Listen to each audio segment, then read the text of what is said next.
Você sabia que depois de Tintin e de Asterix, Luck Luck é a série mais popular e a mais vendida entre o gênero na Europa? Você sabia Que Scott Mitchell Rosenberg concebeu a ideia de Cowboys and Alien em 1997 e a sua adaptação para o cinema só aconteceu em 2011?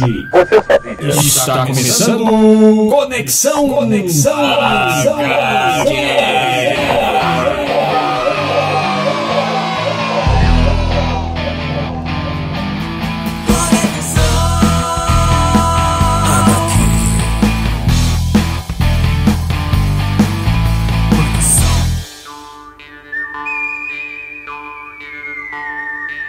Estamos começando mais um Conexão HQ com o pessoal da UCN Comics. Eu sou Marcelo Oliveira. Eu sou Marcelo Castilho. E estamos de volta para mais um programa da série Faroeste nos Quadrinhos. Apresentando a sessão Bang Bang Pole Crush Pump, personagens do Velho Oeste. Com a volta, claro, de Oliver Kid e Castilho Bill. Nós já falamos nessa temporada sobre o Western nos quadrinhos. Já falamos, né? sim. A sua cronologia, desde o início lá na década de 30 até o declínio que vem acontecendo até nos anos 70 nos Estados Unidos e nos anos 80 no Brasil. Isso mesmo. Então por que, Castilho, falar de Faroeste de novo? De novo! É que é o seguinte, o problema é que a gente não consegue falar tudo o que a gente quer. E aí faltou falar de uma parte muito interessante, que são os personagens que foram criados para esse universo do Faroeste. Detalhes da sua concepção e da sua história, como surgiram, que são muito interessantes. Então a gente resolveu fazer um programa especial falando desses personagens, as curiosidades dessas figurinhas raras e coisas super interessantes para você saber. Cara, e não esquecendo que tem um calimã de personagens. Um calimã de personagens que a gente vai falar aqui. Com certeza! Eu tenho que rir. Um abraço pro nosso amigo André Kalimann. É isso que eu ia falar. Um abraço, Kalimann. Conexão HQ. O Apache Kid, tá? Ele apareceu nos quadrinhos da Marvel Comics, apesar dele ter sido publicado já nos anos 50 pela antecessora Atlas Comics, é isso, né? Sim, sim. O interessante é que o Apache Kid estreou numa capa desenhada por John Buscema na revista Two Gun Western, lá em 1950, na Marvel, né? E ele ganhou seu próprio título no mês seguinte, primeiro como The Apache, e então uma série corrida chamada Apache Kid. Backlash apareceu pela primeira vez nos quadrinhos da DC Comics em 1968. Carmine Infantino e Joe Orlando decidiram aproveitar a nova onda de sucesso de western, representada principalmente pelos filmes do Clint Eastwood e do Sergio Leone, é claro, tudo ligado ali, e chamaram Sheldon Mayer e Sérgio Aragonés para escrever a primeira aventura de Backlash. Então já dá pra saber que era uma coisa meio maluca. Você não chama o Aragonés para fazer algo sério. Citando aqui também que participaram dessa fase inicial do personagem o escritor Danny Wannell, em seus primeiros trabalhos, e o desenhista Nick Cardy. E a participação do Aragonés, claro, famoso desenhista da revista Mad, garantia todo aquele humor desejado para as histórias. É óbvio, né? O estilo da série Maverick. Lembra da série Maverick? Era muito comédia, sim, aquela coisa lá. Outra de suas influências, claro. E isso estava claro no subtítulo da revista, né? Que era Backlash. Será que ele salvará o Oeste? Ou o arruinará? É bem Sérgio Aragonés. Pois é, muito legal. Não podemos esquecer de falar de Blueberry, né? Opa! Blueberry, todo mundo que conhece um pouco de Jim Moebius Giraud, né, o nosso famoso Moebius, não pode esquecer que ele esteve envolvido numa série de faroeste também, que é o Blueberry, isso lá em 63, né, onde o roteiro é do Jean-Michel Charlier. Cara, e é foda, eu já li Blueberry, é muito foda. É muito bom, muito. Apesar de ser uma série franco-belga, né, ele se transporta para o oeste selvagem, que não pode fugir muito, é claro, esteve lá nas pradarias dos Estados Unidos, até o Novo México, até incluindo histórias reais como a Guerra da Secção ou então a construção do caminho de ferro transcontinental que inspirou toda essa série aí de quadrinhos do Blueberry. Nós temos mais um aqui muito interessante. Presta atenção porque o Cavaleiro Fantasma, o primeiro Ghost Rider da Marvel, tinha um visual baseado em personagens publicados pela Magazine Enterprise, criado pelo escritor Ray Crank e pelo desenhista Dick Ayer. O personagem associava temas de terror com histórias de faroeste até o aparecimento do Comics Code. Ai, meu Deus, ai que cold.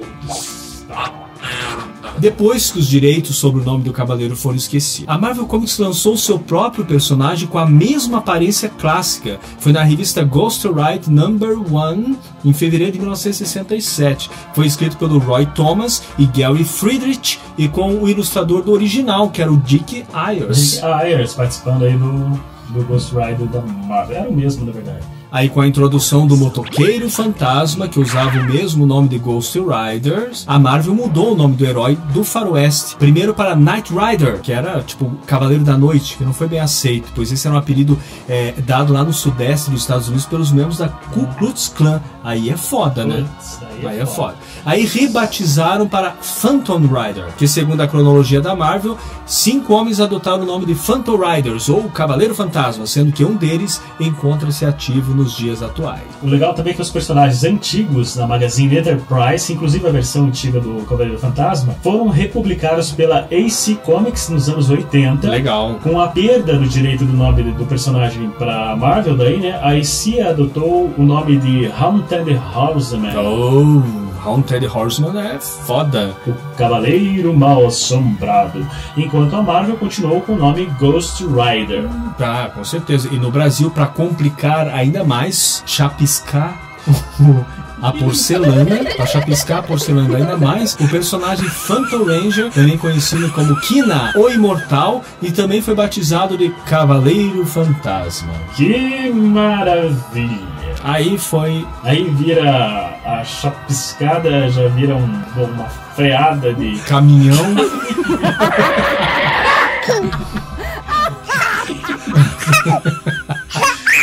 Cowboys and Aliens, a HQ, né, é uma graphic novel de Scott Mitchell Rosenberg, escrita por Fred Van Lent e Andrew Foley, com desenhos de Dennis Calero e Luciano Lima. O fundador da Malibu Comics, o Scott Mitchell Rosenberg, concebeu a ideia de Cowboys and Aliens em 1997 e viu seu potencial para uma adaptação cinematográfica. No mesmo ano, a Walt Disney Pictures e a 20th Century Fox lutaram para conseguir os direitos para o filme. Porém, a Universal Pictures e a DreamWorks se juntaram e compraram esse direito. Então, Rosenberg formou a Platinum Studio para ajudar a produzir o filme, o que acabou não acontecendo. Só que em 2004, os direitos do filme foram adquiridos pela Columbia Pictures, que também não levou o projeto adiante. Mas em 2006, o Rosenberg publicou Cowboys and Aliens com uma graphic novel. Ficou puto da cara e saiu um quadrinho. Em 2007, a Universal e a DreamWorks se juntaram novamente para adaptar Cowboy and Aliens em filme. Aí em 2008, o Robert Downey Jr., interessado no filme ainda quando filmava o Iron Man 2, entrou em negociações para estrelar o personagem principal, o Zach Jensen, que se juntou ao projeto em 2009, mas saiu em 2010 para estrelar Sherlock Holmes: A Game of Shadow. Quem ficou muito feliz foi o Daniel Craig, o nosso 007, que ganhou o papel, e no mesmo mês foi contratado para substituí-lo. Cara, e Cowboy and Alien, o filme, é um filmaço, eu acho muito foda, com Daniel Craig e Harrison Ford juntos, um filme que é puro quadrinhos, cara. E eu achei a ideia muito original. Aliens chegando no Velho Oeste. Conexão HQ. They're here. Should we step in? Looks like he's doing fine. God damn. Enquanto isso, na sala de justiça. Durango Kid é um cowboy fictício do cinema e dos quadrinhos. Durango Kid só existe e quem quiser que fique. Entrar pra história com vocês. Ele surgiu pela primeira vez no Faroeste B. Lembra que nós falamos do Faroeste B de 1940? Sim. O Cavaleiro de Durango, do Durango Kid. O personagem somente seria retomado em 1945, quando a Columbia Pictures iniciou uma série que renderia 64 filmes em 52. Foi um sucesso foda. Todos interpretados pelo ator Charles Starrett. Essa foi relançada na televisão brasileira só nos anos 60, com grande sucesso. Durango Kid agia como Robin Hood, né? Ele vestia-se ali de negro, negro e cobria a parte do rosto com um lenço da mesma cor. O nome do seu cavalo era Ryder. No Brasil, O Corisco. Corisco. Mas só quando o personagem era o Durango Kid. Quando ele era normal, ali pela lei civil, aí o cavalo se chamava Faísca. É verdade. É a mesma coisa, né? O gato guerreiro tinha o pacato e depois eles transformavam o gato guerreiro. Isso mesmo. Que foda. Bem por aí. O personagem, ele é citado pelo Raul Seixas, né? Por isso que cantamos a música Com aqui. certeza, isso mesmo. Durango Kid só existe no gibi. E por Fernando Brant, na letra da canção Durango Kid, né? Em parceria com o Toninho Horta.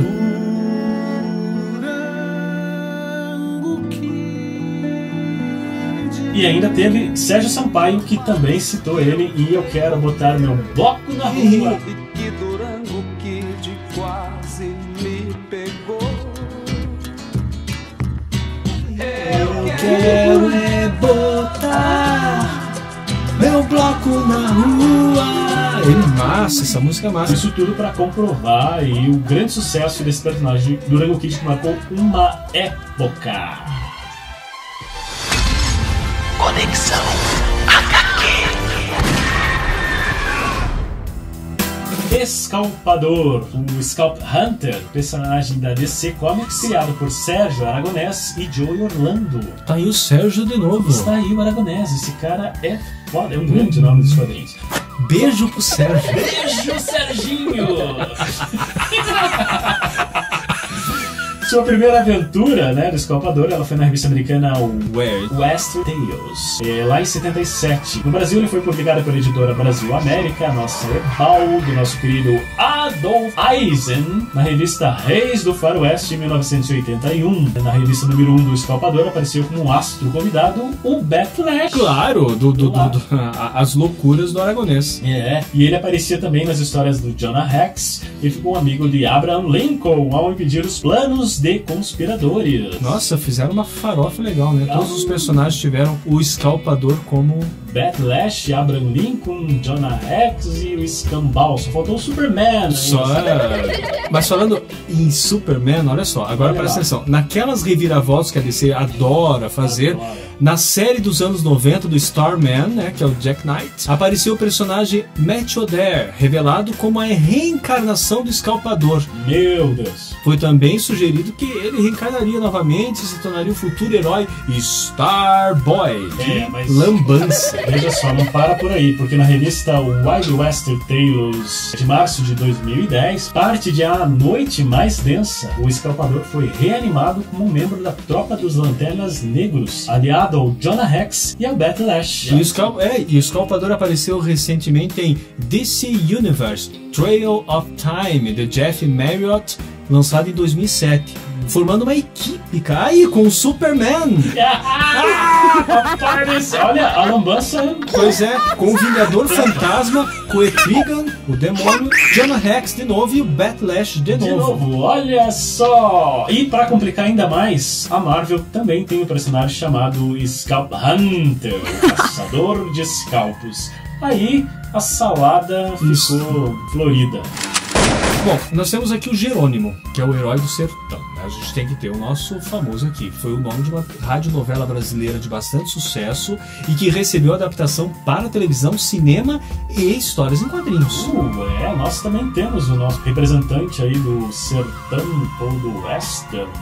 Da rádio, em 1972 ele foi passado para televisão, para a TV Tupi. Nossa. E em 84 Jerônimo ganhou um remake no SBT, que não fez tanto sucesso assim como a versão anterior, e foi encerrado em 85. Acabou virando um filme também em 72. E em 1957, antes dessa história toda, Jerônimo ganhou uma revista em quadrinhos pela RGE, né? Que é o que interessa para nós, né? Escrita pelo próprio Moisés Veltman e desenhada por artistas como o Edmundo Rodrigues e o Flávio Colim. E no final da década de 70, uma nova revista foi publicada pela Block Editores. Foram publicadas apenas 3 edições, novamente desenhada pelo Rodrigues, mas que ficou aí como um marco do nosso querido Jerônimo, o herói do sertão. Cara, isso aí era uma coisa que, putz, não vou falar nada. Aí, Marcelo, fala de um cara que é muito foda.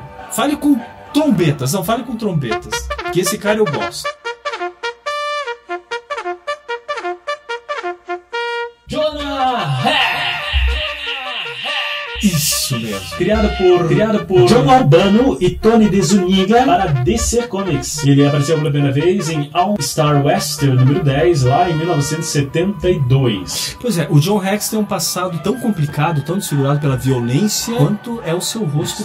O Jonah Hex só perde pro cara do Preacher. Exatamente. Pois é, porque ele foi abandonado pela sua mãe, que era uma prostituta. Ainda jovem, foi sujeitado a frequentes surras por seu pai, que era alcoólatra. Depois, ele acabou escapando desse tratamento bárbaro somente quando o garoto foi entregue a uma tribo de índios, Apache, né? Em troca de seu pai ter sua passagem segura. Nossa, isso é se livrar do tratamento bárbaro. Pois ser entregue pelo próprio pai aos índios.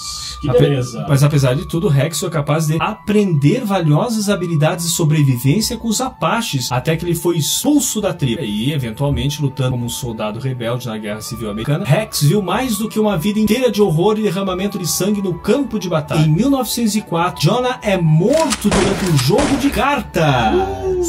Em 1987, o cadáver empalhado de Jonah era atração no parque de diversão Frontier City. Você sabia disso? Uau! Em 2010, durante a noite mais densa, né, a saga da DC, Jonah é encontrado por um anel de lanterna negro e é revivido. Como já falamos antes, né? Sim, que foi lá o caso do Scalp Hunter.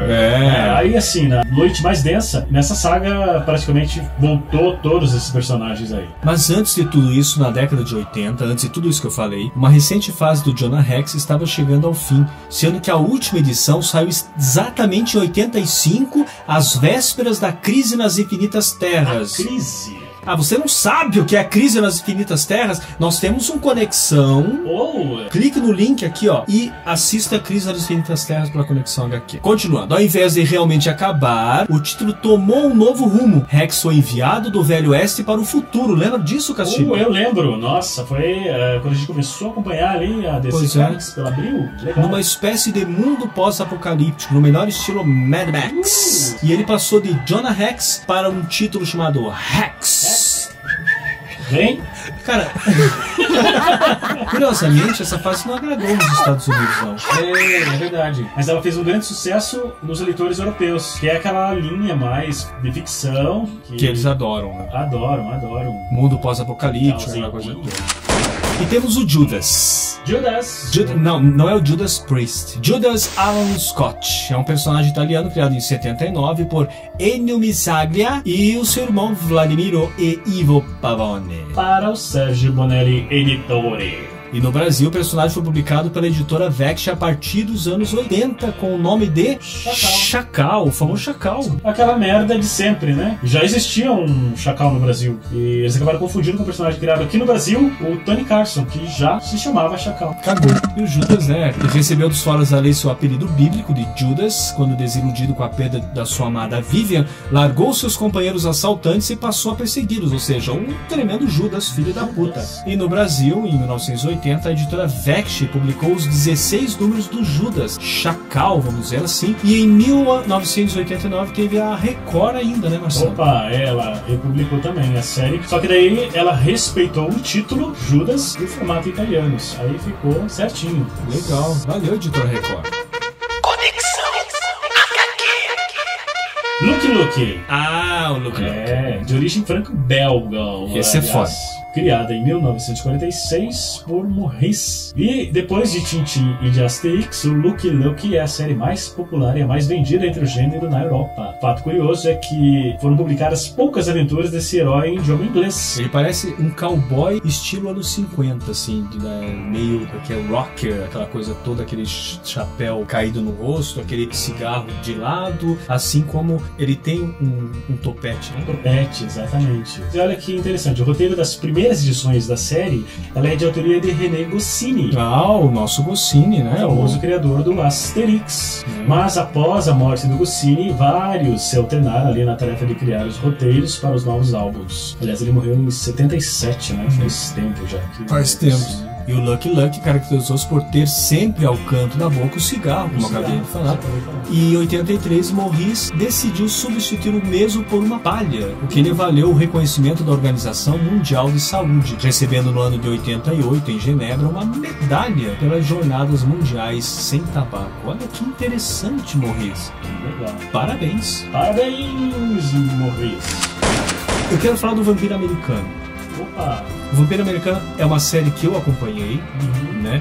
E é uma série assim que, apesar da história não se passar totalmente no oeste americano, ela tem um verve, vamos dizer assim, de western. É uma série escrita pelo próprio Snyder e tem a coprodução assim de Stephen King, e é desenhado pelo brasileiro Rafael Albuquerque, que os desenhos dele são muito foda. Muito bons.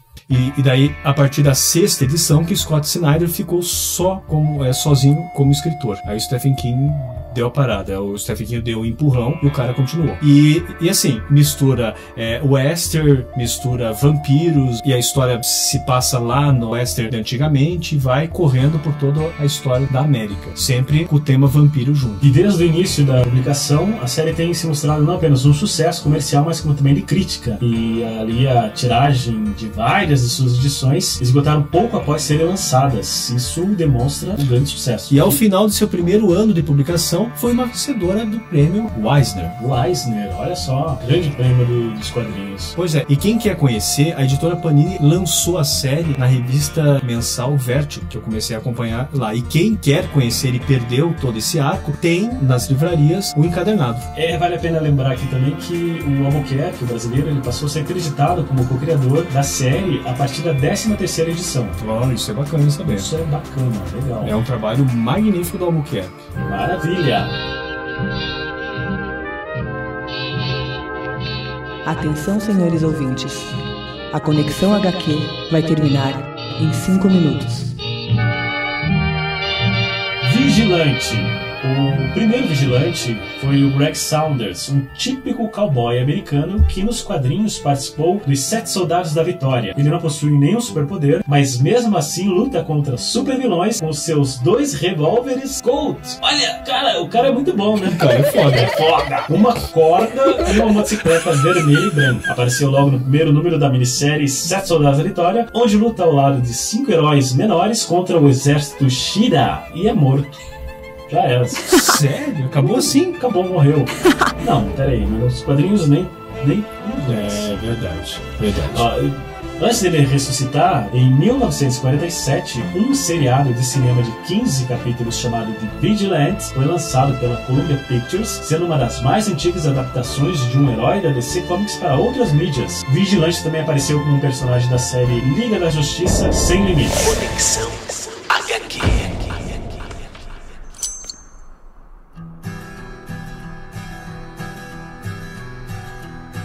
There was a man from Gotham, in the Batmobile he rode, defending the defenseless, it's to him I sing this ode. With his Enquanto isso, na Sala de Justiça. O vigilante que a gente conheceu não foi esse cowboy, né? Não foi esse cowboy. Sabe o que isso me lembrou? Aquele Ghost Rider da Marvel. Oh, é? Não é verdade? Tipo, eram 2 Ghost Riders, de repente a gente conhece o Ghost Rider original, né? Sim. O cara de caveira, e ele foi um Ghost Rider cowboy. E aqui nós temos o Adrian Chase, que é o vigilante que nós conhecemos. Sim, o segundo vigilante. É esse que eu conheço. E era um justiceiro nato, né? Ele era um promotor público, aqueles casos que ele não consegue resolver, e ele partiu para a justiça com as suas próprias mãos. Verdade. E você sabe que o vigilante Adrian Chase, ele foi criado pelo Marvel Wolf, co-criação do George Pérez, para participar das aventuras dos Novos Titãs, e acabou, decolou, né? Pois é, e nós sabemos que ele se suicidou. Assim como o nosso primeiro vigilante, ele também tomou no rabinho. Exatamente. Mas depois disso, vários sucessores vieram, né, ali após esse suicídio dele. E aliás, a DC ficou com 2 vigilantes, né?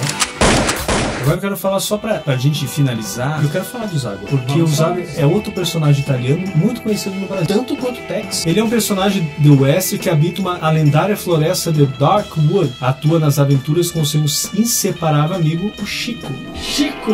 Oi, Chico! Fala, Chico! Ele foi criado pelo Guido Nolita, que era o pseudônimo de Sérgio Bonelli na época. Criador e roteirista, e o Galiano Ferry, também criador e roteirista e desenhista. O nome Zagor, ele é uma abreviação de Nossa Senhora.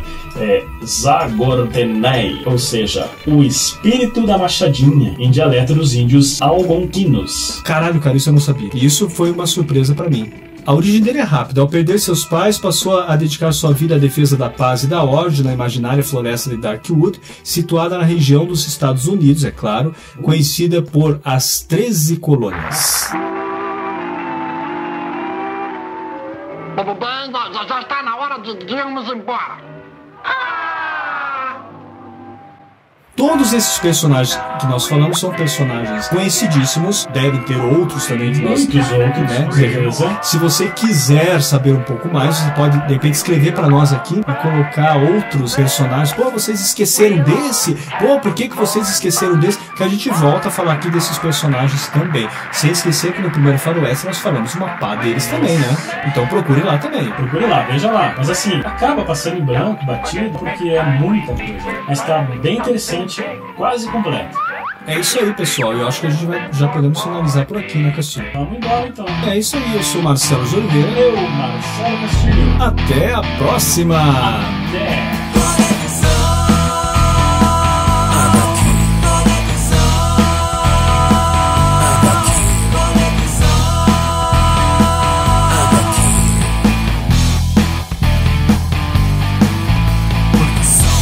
Outro. Qual que é o outro que tá divertido esse negócio? Whiteberry Stepher. Ele faz parte dos vultos reais que se tornaram lendários por seus feitos registrados na história do Velho Oeste americano. E era famoso por sua célebre frase: Eu sou a lei e isso acaba aqui.